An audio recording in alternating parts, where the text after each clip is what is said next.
Good evening and welcome to the Tuesday night for VHF VHF Net, held every Tuesday night at 8 p.m. local time. Before we begin the net, is there any emergency, priority, or echo link traffic? Please come down. Okay, nothing's heard. Welcome to the SOARA Weekly VHF VHF Net. This net is held every Tuesday evening at 8 p.m. local time on the SOARA link 447.180, 224.640, and 147.645 repeaters. This net is open to all FCC licensed amateurs. You do not need to be a SOARA member. We welcome check-in from first-time participation from guests.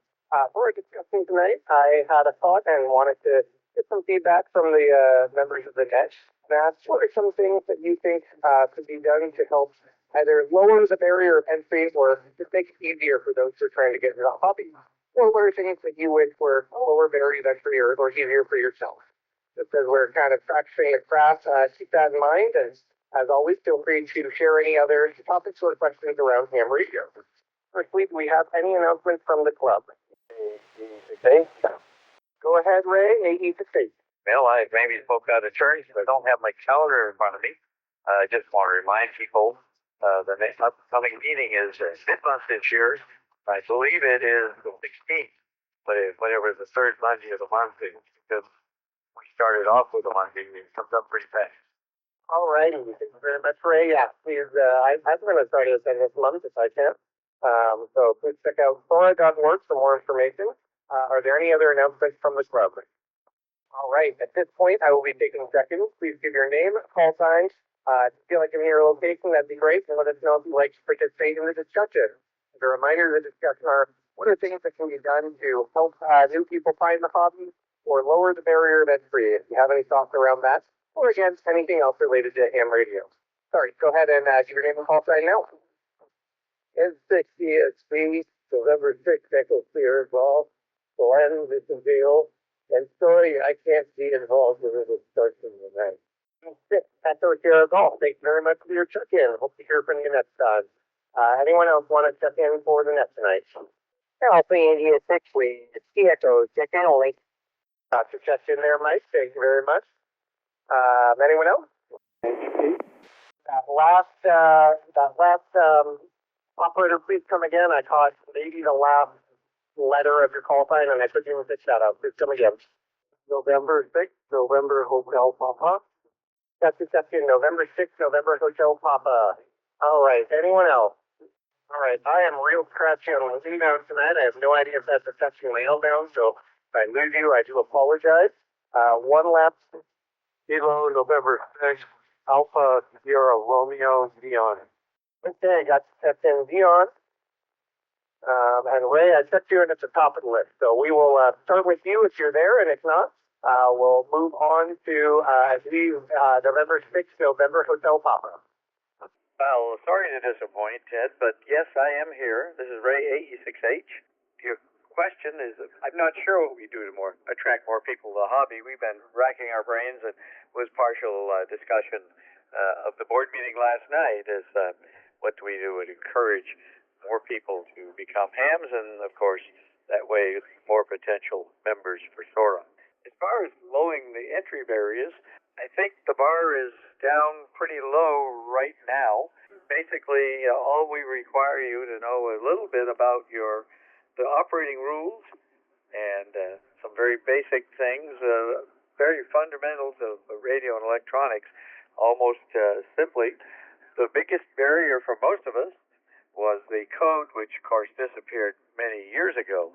So I shudder to think if we don't have some knowledge of the rules and regulations and some way of showing that we have that to take some sort of an exam. Could we streamline exams? I don't know. They're pretty simple now. All the questions are out there in a book, online tests, and more online practice exams. I guess maybe if we could somehow more convenient testing sessions, but then that requires more labor in terms of volunteer labor to administer the exams. It's not completely trivial to do so, but with the electronic examinations, the reward is the gratification is nearly instantaneous. We were a little faster until the FCC finally caved to congressional demands that they become self-supporting and had to add fees, which they have to collect and connect to us and credit to us before they can issue a license exam. But even so, if you pay at the time of online at the time of taking your exam, you could have your license in 2 to 3 days. Unlike many of us who had to wait a month or more for the U.S. mail to go through. Anyway, that's just my thoughts. I'm not sure what the barriers are, short of it would almost be like saying, in my opinion, oh, well, it will reduce the barrier to driving a car to just get in the car and go. Don't have to take a license exam. So I think, and don't have to learn the rules of the road. So basically that's all we're asking today, the simple rules of the road. Over to Net, 86H. Valid point. This is I wish I had thought of a better phrase. You're right. It's not so much lowering the barrier to entry as, increasing interest and knowledge and things like that. The one that I saw for lowering the barrier to entry would be HOAs and antennas. And I don't know how many people that always affects, and that's not something that we inherently decide in the hobby, but that's the one that comes to my mind. Because you're right, we need to have some basic operating procedure, and I think testing resources has gotten a lot better. All right, let's go over to November 6th, November Hotel Pop-Up. November 6th, November Hotel Pop-Up. My name is John. I'm a former member of SOARA. I have drifted away from it for a few years. I have many interests, and we got kind of got pushed out of the way by pressing things, and I'm working on getting it back into more active on ham radio. But I think that what you really ought to look at is the population. Let me break for a moment and fix them what attracts people to ham radio? And there, I think, two key elements. I think one is social and community-oriented, and the other is technical. And I came in on it from the technical side from a very young age, and it helped shape a very successful career for me. Is a time now where there's a lot of technology available and accessible to a lot of people, and the other side of it is public service and communication. And if you're looking to grow your membership and drag guys like me back, I think those are two of the avenues you would try to exploit. Then fix and HP back to control. John, yeah, I agree on both of those. I think that there are things that have drawn me to the hobby and that I see as regular reasons given by people who enjoy the hobby. I think some of the programs like CODA and Net and things like that are really helpful for social. And then I think our opportunity to serve in the community is really helpful for people who are interested in serving. And then, of course, the technical aspect goes through both of them. All right. Next, we'll go over to Kilo November 6th, Alpha Sierra Romeo, Dion. As far as I can see, there's no barriers to entry because they've made everything so easy. As I worked through Gordo's book on general, as I did his book through technician, I'm just amazed at how much there is to know, and I'm just in awe of people that developed the mechanics of so the radio and antennas and everything functions together. There's so much electronic entertainment out in the world now with computers, and I put a lot of time into flying flight simulator. Main attraction for me is just having the emergency contact capabilities. In my work before I retired, I had a first responder operational, and I just always liked talking with the handheld as well. So for me, it has to do with community and communication, and just that the possible emergency, if everything else were to go out, that's the attraction for me. Kilo November 6th, Alpha Sierra Romeo, back to Nash. Yeah, I agree. I think that's a big reason for a shared story. A couple of times when there was a big fire just over a year ago, there was some power outages, and it was really cool to I was very fortunate to not be super affected by the fires, but I was able to listen in on the regional repeaters and give some people some updated information who they weren't able to get it any other way. So that was very cool. All right, at this time we'll take any other check-ins. Anyone who wants to check into the net, please come now with your name and call sign. November 5, Kilo Zulu Victor, Bob. All right, got you checked in here, Bob. Our topic tonight, kind of around the idea of how do we get more people interested in the hobby. My original question was, how can we lower the barrier of entry? But that's not really a good framing for it. It's more we need to attract interest in the hobby, I think. So, any thoughts on that, or anything else that's going on in your world around amateur radio? This is N5KZV, and I agree with Ray and Dion that the barrier for entry is pretty low right now, and I don't think it should be any lower. Everybody needs to know at least the rules of the road, as Ray pointed out. As far as expanding our presence into the people, the only thing I could possibly think of would be going to, say, the high schools and doing a presentation, or maybe the colleges. If y'all remember, Newt was a college professor and interested several people there. If we could arrange it with any of the schools just to give a demonstration and say what it is, that might help, because I'm sure there's a whole bunch of people that don't even have a clue what amateur radio is. And that's about all I can think of, so I'll give it back to you. This is N5KZV. Yeah, I've seen some outreach with Boy Scouts, and I agree. I think high school and college is a great opportunity for it.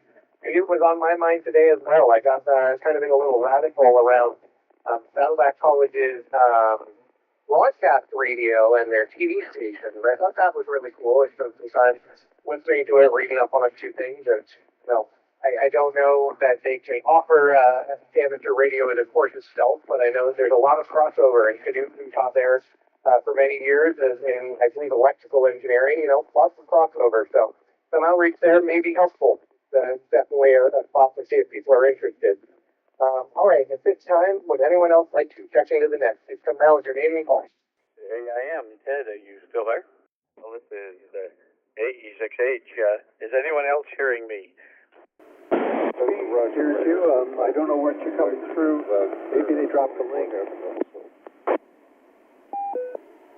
Okay, we had two people on there. Ted, perhaps you're not transmitting your PL tone.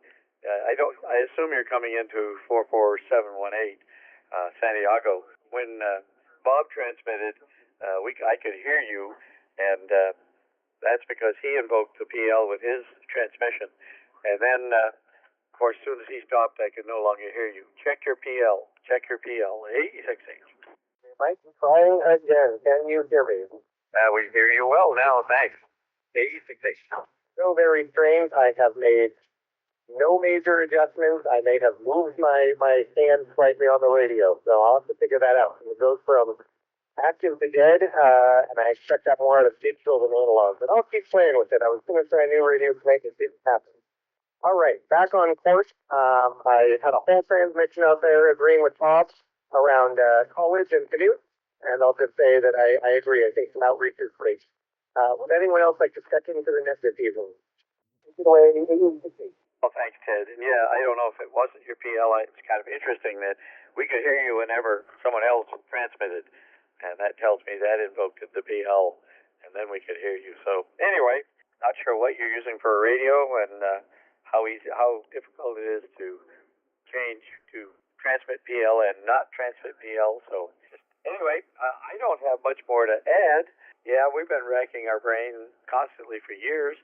It seems like the younger generations are, it's too easy to grab the cell phone or the computer, and they can text or go to X or whatever they want to do to talk to somebody. And there's the magic of because to them it's wireless. I mean, they're walking down the street texting away, so they don't realize how much infrastructure there is. And of course, we're using infrastructure tonight as well, but more appropriately for HF, it's radio to radio and antenna to antenna, no infrastructure in between.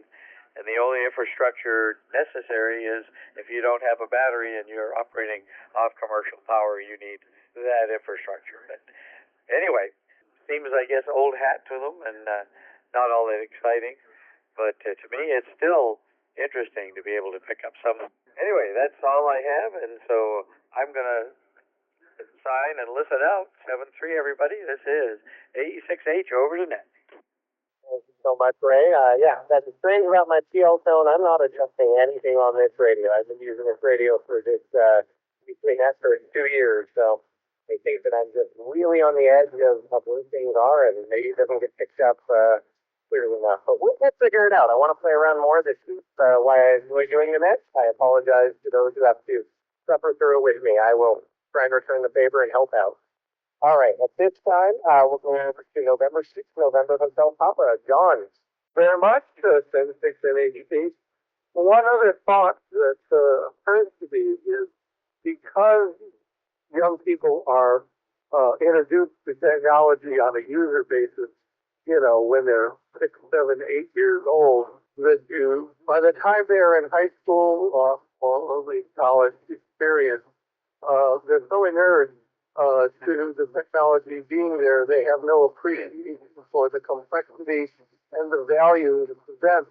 And you might want to aim lower these days. I'm talking grade 5, 6, 7, when you try and interest them in the technology under which they are already well adapted, and the technology that makes it possible, and that's a way to experiment and understand that technology. One of those vehicles is ham radio. But by the time they hit junior high or high school, you lost it, is my best bet. That's my thought. 10, 6, and 8 be over. Thank you very much. You're not transmitting. Well, it's AE6H, and I'm going to jump in here, and I'm going to suggest that Ted's having technical difficulties clearly, so unless somebody else has a point they'd really like to make, and I'll pause for that, then we can close the net. So, does anybody else have a final comment that you would like to share with us? Please come next. Yes, this is KN6 ASR, and I appreciated John and Bob's input. And yeah, I think these radio waves, I mean, you can go all the way to quantum physics and all of it. And radio waves, these waves are like very important at every stage of life. And I think John made a good point when, with the really young kids. I mean, you've got the beginning of the waves with the radios, and then you have the ion layers and all the way to outer space and talking to the astronauts and space communications. So I think it would be great to just get a little bit of it early in the schools and keep people interested, and that way that's KN6 ASR 73. Back to Matt. Okay, thanks, Dion. And Ted, are you by any chance back, eh? Not. So I think that was pretty much the list. Everybody's had a second go around. So if nobody objects, I'm going to declare the net closed, and we'll return the repeater to normal operation. Thanks to everybody who participated tonight, and under a little bit different or unusual circumstances. That was great, everybody. Thanks again, eh? That's part of the hobby. In 5 KZV 73. Excellent point, Bob. Exactly right. AE6H.